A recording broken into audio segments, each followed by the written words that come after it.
Hello, everybody. Welcome to the pod. It's me, fresh off a weekend out on the island. It was hard to enjoy my weekend out on Long Island, though, because we have astronauts stranded in space, Mike. Do you know how hard it was for me to get those Modelo's down? I know. When we have two astronauts stranded at the International Space Station who left on an 8-day mission back in June. It's fucked. It's so fucked.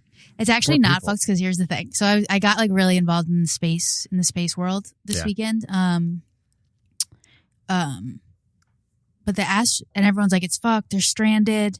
And then it came out. So basically NASA had to make a decision. They went up there on a Boeing spaceship. First mistake. Yeah. Okay. The door flew off. I'm kidding. The food sucked and the door flew off. No, but it was kind of janky getting up there. There was helium leaks and all types of problems getting up to the space station. So NASA had to make a decision. It came down to the wire this weekend where they were like, can we bring these two astronauts home on this same like rickety ass Boeing aircraft, right? Yeah. And they had to say, we can't do it.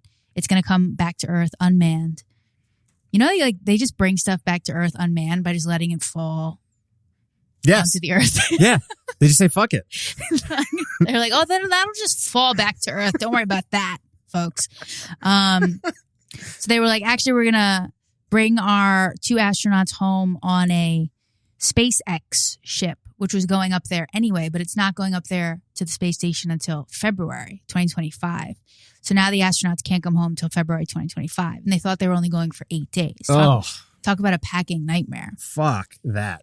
But that's what everyone's saying. Everyone's saying this is so fucked. But the astronauts themselves are like, are you kidding? It's our dream to go to space. We've dreamt of going to space since we were kids. And now we get to stay in space longer. That rips. That's fucking awesome. They're not mad at all. The astronauts themselves.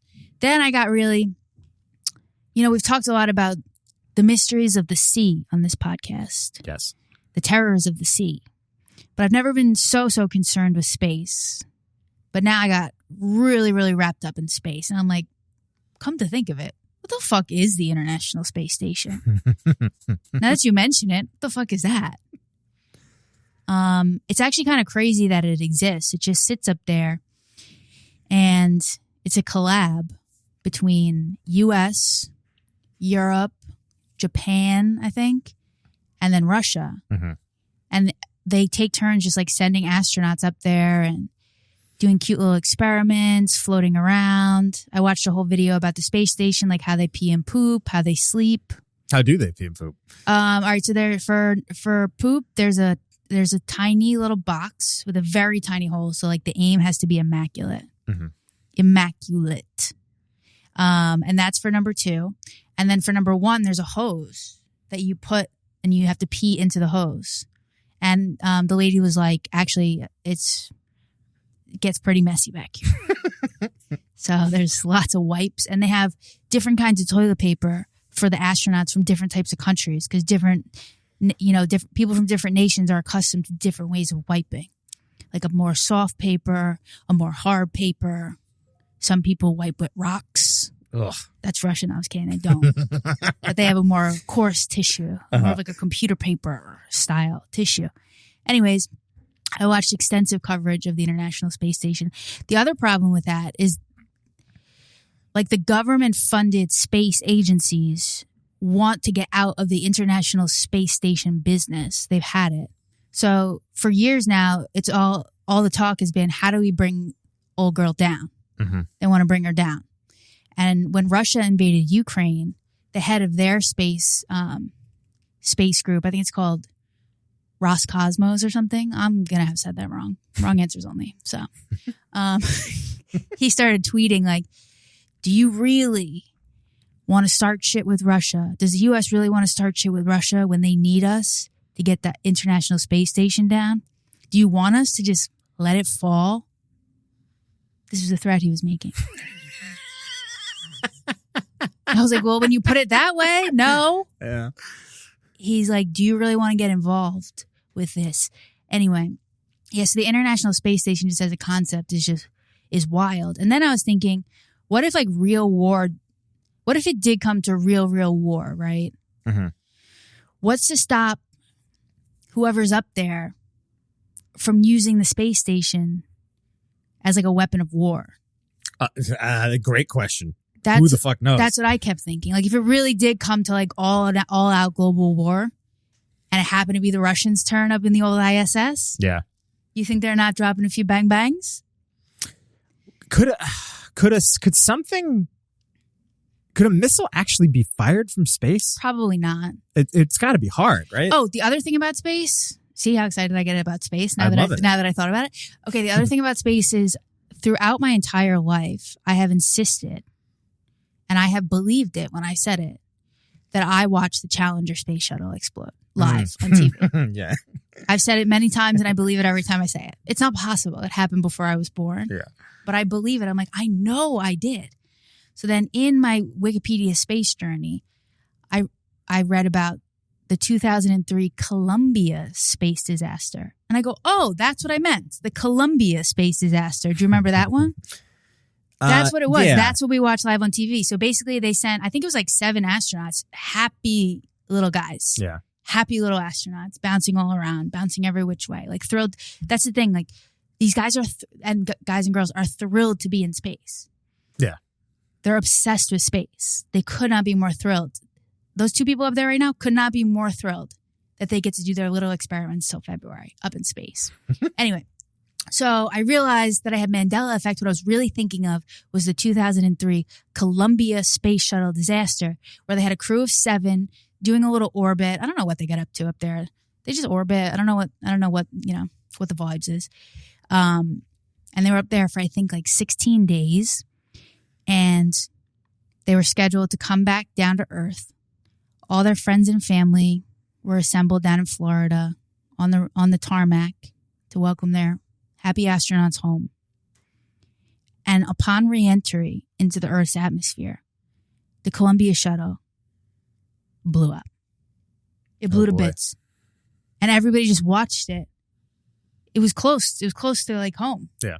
And everybody just watched it live on TV fall out of the sky in bits. Now that's what I was thinking. So not the Challenger, the Columbia. And then, all the quotes are like,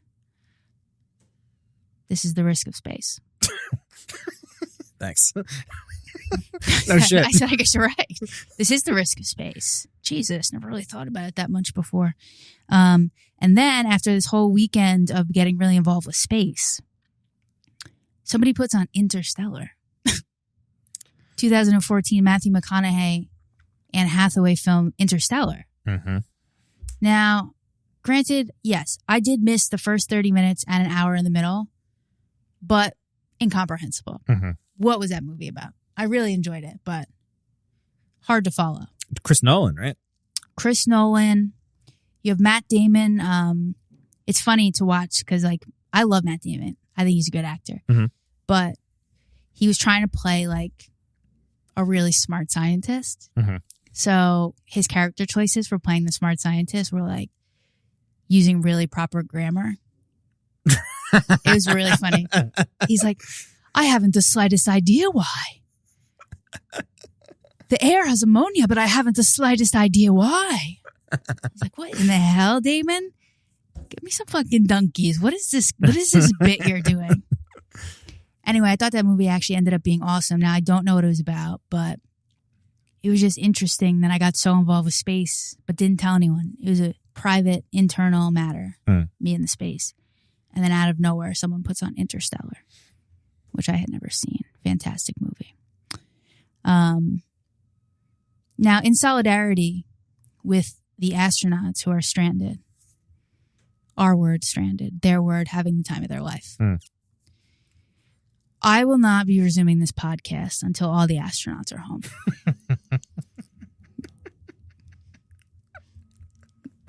This is an announcement. Wait, this is actually for real. This is an announcement for the herd. This podcast is going on hiatus for a little while. Not that long. We'll be back. I know you guys have abandonment issues. I'm not abandoning you. Mom's coming home. We're coming home. But we are, just for scheduling reasons and also just to kind of like really focus in on what we want this show to be so we can make sure it's the best it could be for you guys. because we love this audience. I probably like the audience too much, quite frankly. Like last week, I came in, I go, we're doing sports. And a couple of the herd members reached out and were like, we hate sports. Yeah. I was like, okay, then we're not doing sports. Yeah. Throw that out the fucking window. Say no more, friend. We're not doing sports. Yeah. Don't worry about it. Yeah, I probably liked them a little too much, you know? Anyway, we just want to make sure that the show is the best it could possibly be. You know, we missed some of the fun of the earlier days. We want to make sure that we're giving you guys, you know, a fun, funny program where we can also, you know, show our true hearts. I'd say that's the mission statement of the That's What I Heard pod. A fun and funny program where we can also show our true hearts sometimes. That's really all there is to say about that. So we will be back. Like how I snuck the announcement in between NASA and... I think it was a smart way to do it. Yeah. It's called the bad news sandwich. Yeah, you always start with 3 compliments. Yeah. Like when you're working with someone, you go, I love that you did this. Such a good thing. Now here's the problem. Yeah. Here's something I think we can improve on, but you have to do 3 compliments before you give a criticism. Yeah, look, there's a lot of choices for what kind of... Sometimes, you know, you've heard about like choice paralysis, right? Yes. Experienced it too. Of course. Who among us has not stood in the shampoo aisle at CVS? Now that's choice paralysis. Yeah, sometimes when you're deciding like which direction you want to go and you know that like several ways would be very great, choice paralysis. You know what I'm saying? I actually read an article about Starbucks is having real business issues because of the amount of choice they're giving their consumers. I don't know. I'm sure everyone, you know, other Starby heads like me will have noticed just there's an explosion of options at Starbucks. Starbucks itself says that they have about 170,000 different combinations for drinks. But then other, you know, modules, just because I have space on the mind, I'll say other modules estimate that it's more like 3 billion choices for a Starbucks. You know, combinations of venti, soy, macchiato, drizzle of this, pump of that, foam of this. And so Starbucks is having a real business issue because there's too many choices and not enough employees. And they try to do algorithm-based staffing. So they try to use computer models to say how many people they should have working at each time, which obviously doesn't plan for the unexpected whatsoever. And they always err on the side of having too little labor rather than too much labor. So customers are, so basically like it's just a free-for-all in there of 170,000 different choices and 2 girls trying to make the drinks. Yeah. You know, and like one girl comes in and orders 12 drinks for all the nurses, different pumps in each, different, you know, configuration of pumps in each drink. Yeah. It's a lot to keep up with. It's a lot to keep up with. It's a lot to keep up with. Why did I say that? Oh yeah, just, you know, there's a lot of different ways things can go. And I just want to make sure that we're giving you guys a fun time, you know? And then also just for like scheduling reasons coming up, it won't be a long break. It'll just be a short break. And I'll probably upload to the feed like you know, sports things that everyone hates. Yeah. That's the thing. Everybody hates it. Yeah. But you got to do it. I love it. I have to do it. But Yeah. everyone hates it. Not everyone hates it. We got a lot of good feedback on the sports stuff. But people, the enthusiasm for this being a sports show is low. Do we have a voicemail? We do have a voicemail. Would you like to hear it? Yeah, let's take a listen. Let's do it. Hey, what's up, gang? Hello? I'm just sitting here watching the Little League World Series, and I gotta say, these kids every year, just the swag is off the charts. And I played sports growing up. I grew up in kind of the mindset, you know, act like you've been there before. But I'll tell you what, these kids have got me second guessing myself because these are some of the coolest young studs I've seen out there on a baseball field. And it's making me wish that we had more youth sports on TV. But I do still have that thought in the back of my mind where is it going to get to the point where it's too much, where there's too much celebrating, you know? Because it's getting to the point where it's even after every play. And like I said, it hypes me up. You love to see it. It's nice. Like these kids are all getting their moment. But I'd just be curious what your guys' thoughts on it. Obviously, that's always kind of a old versus young argument. But I mean, I'm only 26, and these kids are making me feel like I'm 45. Gen Z the energy that they're playing with. But yeah, love the show. All right, peace. Thank you for the call. Yes. Okay. So the Little League World Series is very interesting because it's actually a World Series. Yeah. Yeah, that's true. Because what we think of as World Series for the grown-ups is really not, right? It's just different American teams playing each other. But the Little League World Series is literally like Texas versus Venezuela. Yeah. I actually think Texas beat Venezuela to get in the third place. And I believe I watched some clips from the World Series final, and it was Florida versus Taiwan. Yeah. Isn't it a little disrespectful? It's just like random U.S. states out against nations. Well, yeah, a little. Yeah. I guess we just have the most bait. Maybe it was like our idea. We probably started it. We did. And I think that it was like, I think it took a little while for other parts of the world to catch up. Right. Like baseball, the best places are the Spanish speaking countries and then Japan and Korea, basically. Right. And there was a stretch there for the Little League World Series when I was like a teenager. I think Japan would win it like every year. Hell yeah. It was like 5 years. It was just like Japan again. Yeah. And now Lake Mary, Florida just won. Yeah. Tom's River. That was a big deal. Do you remember that? No. That was like a local Jersey? Yeah. That was probably, I mean, they were like I was in Little League, I think, when it happened, but they were maybe like 2 years older than me. And that was like a big story that they went to the Little League World Series and won it. Wow. But they were on like Rosie. Remember Rosie had a talk show and like all that stuff? Oh, yeah. She would shoot the koosh Yeah. balls. I used to love that when I would stay home sick from school. Yeah. It was like Rosie, Price is Right. Yeah. Days of Our Lives. Yeah. What's good? That Rosie show is big. It's a good show. Yeah. Great show. What was I going to say? Oh, yeah. So I watched like how that game ended. It was actually thrilling because it was tied and it was, I'm going to say, and I'll be wrong, 7th, 8th. Yeah. Late in the game, tied. And the kid from Florida just does a bunt. Okay. Yeah. Hold on. Is this Classic. you getting into baseball? I'm just saying, I survey what's going on. I survey the landscape. Sure. So the kid from Florida does a bunt. Classic random move. Who has ever prepared for a bunt? Yeah. And then I don't exactly know what happened, but the kid from Taiwan ran to get the ball, threw it to first, and there was no one at first to catch it. Oh, classic. And the run went in. And so like that's baseball. Florida literally won at the last second. And these kids, to this caller's point, these kids were running around like fucking lunatics at Dave & Buster's that had just won. And the Taiwanese kids, it was actually kind of sad. They were just, hunched over in pain, crying. And it was actually very sweet because the kids from the other team that won went over and consoled them. So that's like good sportsmanship. But it made me think, should we be allowing kids to be great?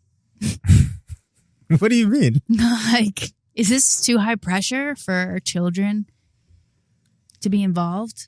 But then it's like, okay, well, we want to see adult champions. So adult champions are made when they're children. So they have to go through this. But just watching children go through something so high stakes, so high pressure, where they're so hard on themselves and their nation is on their back and their children. Yeah.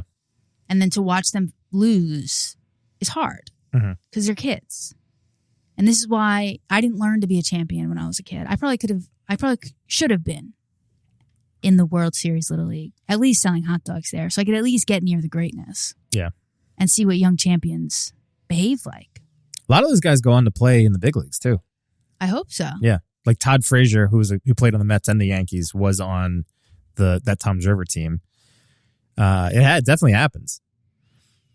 And it's fucking. Do you remember that year they had that kid from the Bronx, Danny Almonte? Mm-mm. You don't remember this? I've never paid attention to this in my life. So I think the Little League World Series is, I think it's 13 and or 12 and 13-year-olds. They're little, maybe? Yeah, they're little. So it's not even teenagers. Yeah, exactly. That's why like, it's tough. They're not even teens. They're kids. So this kid, Danny Almonte, was, I think he was a Dominican kid from the Bronx playing on this New York team.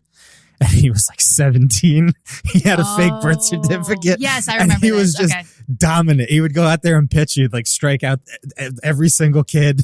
Damn. And they were just like, this Danny Almonte is really bringing it. He was like 5 years older than the rest of the kids. That's so funny. How did he get found out? Did the other teams, were they like, this kid is an adult? I can't 40. remember. I mean, he looked like a grown man, basically. Damn. I'm trying to find that, but yeah, that must have been such a funny visual because I mean, just at least what I saw of this final, they look like babies. Yeah. So to have like a true teen out there would be a very funny contrast. Yeah, I'm looking at him now, and so my how God. much? So like, what kind of trouble do you get in for getting caught for something like that? Is that illegal, or is that just all is fair in love and sports, baby? I don't know. They just fucking lied about. Yeah, there were rumors from a Staten Island team that he was older than 12 years old. That's so funny. Yeah, and he ended up 25-year-old's like, I used to smoke with that kid. Yes. What do you mean he's playing in the Little League?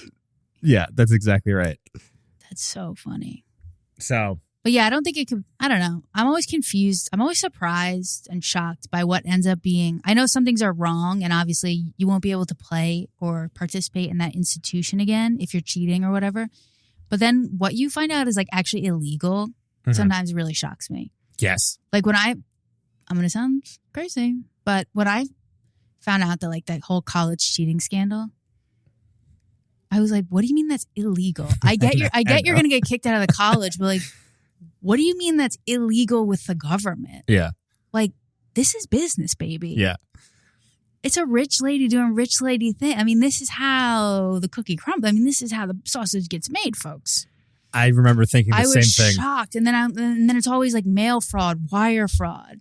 Tax fraud. And tax fraud makes sense. But I mail fraud and wire fraud is like literally if you tell a lie and send a form. Yeah. And then and I'm like, how is that illegal, bro? I paid for the stamp. Get off my nuts. Are you crazy? Yeah. It's my business. Like if you tell a lie and you mail it. Yeah. If you mail like a form or something, they could be like, that's mail fraud. Yeah. Trumped up charges.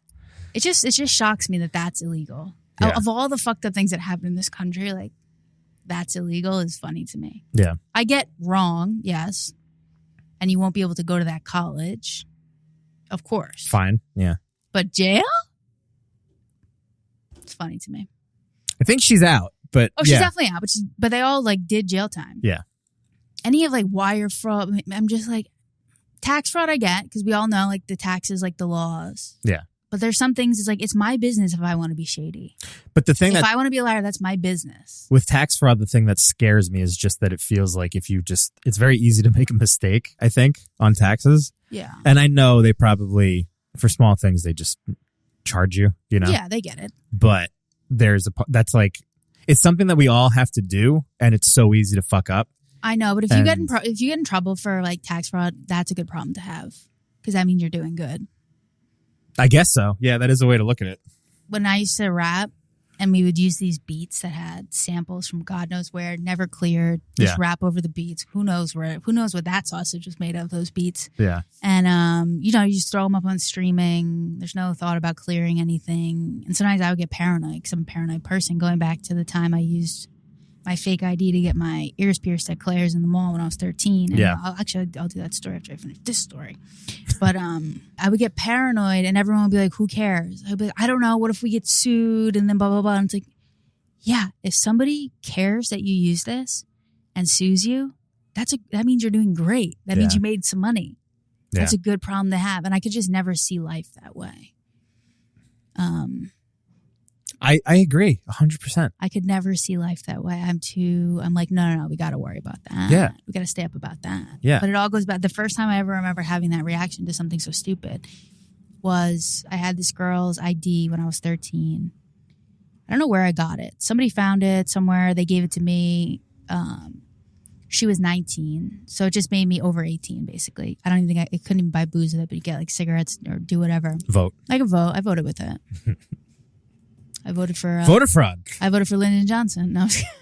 Now, that's another one. Well, okay, voter fraud makes sense, though. Voter fraud, tax fraud, these things make sense. Of course. Mail fraud, you're never going to convince me. Yeah. Oh, I guess I'm telling a story of a time I did commit mail fraud, now that I'm thinking of it. Be careful here. Statute of limitations. Okay. Whatever. So someone had found this ID. They gave it to me. I just like would carry it around. And then I wanted to get my third ear. I had my 2 holes in my ears and I wanted to get a third or cartilage. I don't remember. So I went to Claire's at the mall and I filled out the form as if I was this other girl. Okay. And I used the ID. She was 4'11". Sorry, hon. Not me. Sorry, babe. That wasn't me. I filled out the form. I got my ears pierced. That should have been the last time I ever thought of that. Yeah. But when I went home, you know, the little like pink part of the form that they rip off, you know, the second copy of it, I was just looking at it for no reason. And on the bottom, there's like that standard thing that's on the bottom of everything. Yeah. Where it's like, you know, falsifying any information is a federal crime or something to that effect. Yeah. And I saw that and I go, I'm going to jail. Yes. Yeah, yeah. And you could not talk me off the ledge. And this is the first time I ever remember getting paranoid about something very, very stupid. I was up all night. In the morning, I crept down to the mailbox. Now this is mail fraud. Yeah. And I put the license in the mailbox. But I actually heard that that's the right thing to do if you find a license. Yeah. Because they will I've heard that too. It. Yeah. So actually I was doing the right thing. Right. With 3 holes in my ear. Yeah. With a cartilage piercing, I was actually doing what I heard was the right thing to do. I was trying to right the ship, folks. Yeah. So yeah, I put it in the mailbox and I thought about it for probably a year and a half, stressed about it. I was like, the feds are coming for me. They'll be here any moment, folks. You could put your mind at ease. Statute of limitations for mail fraud is 5 years. Thank God. So you're good. You're in the clear. Yeah, I did it. If I did it, my book, If I Did It. Summer's ending. Obviously, we have like another, at least in the Northeast, we have another month of like summer-like weather. But emotionally, the summer ends. This is the last week of summer emotionally. I know in different parts of the country, people are already back to school. But up here, you go back after Labor Day. So emotionally, this is the last week. If I had to rate the summer, I actually, although it was hard to see while it was happening, I actually think I did pretty good. Yeah. Yeah. Yeah, I did. Well, because if we remember correctly, the summer started with me canceling the summer. Yeah. Because I said summer is for closers. That's right. And then I did actually, well, I have to be cryptic again, but I did actually fulfill the requirements I set for myself to have a summer. You hit some goals. I hit the goals. So summer was back on. Yeah, my first Jersey summer. My steps are 15,000 a day about. That's great. Trying to do better health. 15,000 a day? That's what I aim for. Sometimes it's 12, sometimes it's 10, but 15 is my goal. That's awesome. That's great. Yeah, just trying to do like little changes like that. My other business dealings, I hit my goals in those. So actually, I'd say pretty okay. Yeah. Did you have fun? You feel relaxed? I did have fun. I feel very grateful for the summer. It was a big growth summer for me. You know, emotionally, I began the summer by leaving a comfortable situation and really, you know, trying to push myself in certain ways, and that's what I've been doing. So yeah, I feel good. We got on this because of Little League. Oh, thank you. I don't know if I said thank you to the caller, the Little League caller.